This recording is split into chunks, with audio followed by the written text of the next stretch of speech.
My name is Matthew Daley. I'm a digital illustrator and cartoonist from Toronto, originally from Brampton, Ontario, Canada.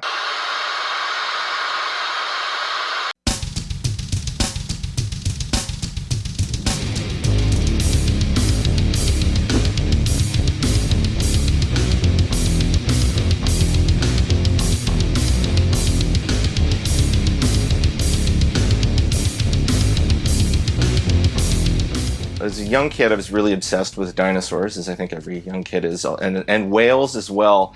And then around growing up in the late '70s, there was a Godzilla cartoon I watched a lot, and then a neighborhood kid had like the Godzilla Shogun Warrior, which seemed like the greatest thing ever made. One of the Buffalo stations had a week full of monster movies, and so I watched the original Godzilla and Rodan and stuff like that, and that stuff just really kind of stuck with me. Like, I just loved these movies and didn't care how silly they could be, or like I didn't really understand a lot of the deeper meanings, but yeah, there was just something that was just, it mixed dinosaurs and big things and pro wrestling and kind of just strange otherworldly stories, and it was just really appealing at a young age, for sure.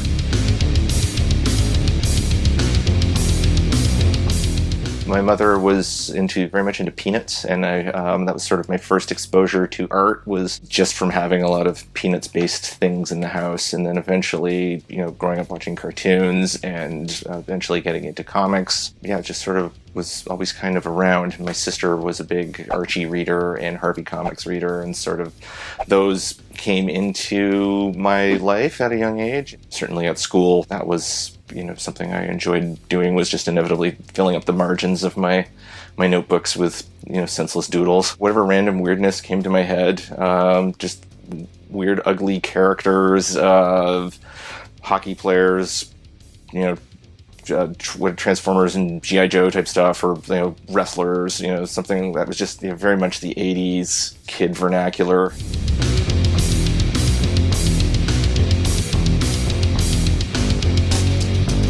By the time I was in high school, I had wanted to become a comic artist, and so I just, I took as many art classes as I could at school. My comics interests really changed from, the mainstream superhero stuff to, I was discovering, underground and independent comics alongside as I got really further into, underground music, like punk and hardcore and, extreme metal and stuff like that. And sort of, I found the two had a great correlation in terms of, really jarring art and weirder stuff. Even a rediscovery of Mad magazines, and older Mad magazines in particular, was just this huge influence on eventually what led me in, going into college for illustration and stuff like that. The way my art started, or the way my art sort of evolved, was I just initially got a computer in the late 90s to just try my hand at graphic design. It was just kind of by trial and error that I was messing around with Illustrator as a program and doing really simple vector art. In the early 2000s, when I started really sort of trying to get illustration work, that I had just sort of had samples, and a very few samples of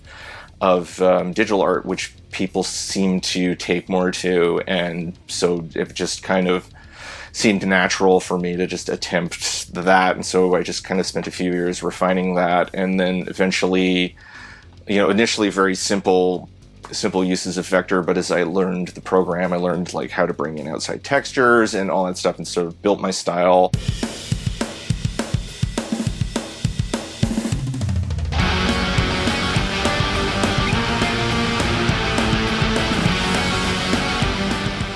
A lot of bright colors mixed with gritty textures, surreal, oddball type of themes, and often characters with very twisty, bending arms, lots of curves, lots of weird hard angles, and it's very simple, very graphic. Graphic design meets cartooning. The KAIJU alphabet was something I did initially as there's a yearly kind of drawing challenge in July called KAIJU July, and I'd partake. I first did it in 2015, where I just sort of did a random smattering of monsters that were sort of my creation. It's kind of like a daily prompt type of thing that you follow, and then one year I just decided to do an alphabet, and this was inspired actually by the cartoonist Joey Weiser, who does the book Merman. a Ghost Hog and other things, and he did a mini zine of a kaiju alphabet. So I just kind of like took inspiration from that, and then just did like a daily alphabet on my Tumblr blog at the time. It got like a really good response, and so I decided to compile it onto like a singular poster, which is kind of a perpetual seller.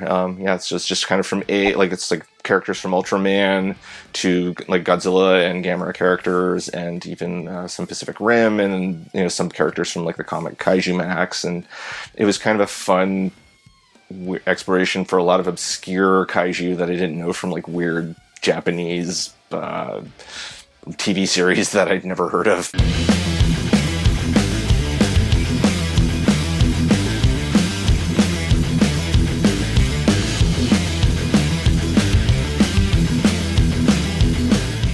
People really have responded well to my use of color, and certainly like the design aspects and just maybe unconventional, like especially with client work, maybe some sort of unconventional takes. Sometimes that can be a bit of a problem because it just might be a bit, some of my ideas might be a bit too unconventional for certain clients. It's especially in the North American market can be a bit conservative when you're trying to seek out client work and stuff like that. They have to sort of envision it working for their client base, and so it's kind of in some cases it's there's a lot of people who take really interesting risks, and then in a lot of cases they want to, but knowing that maybe what I do might be just a bit too off the wall for their their publication or their readers or their products. But when people do respond, it's usually the colors and sort of odd shapes kind of really appeal to them.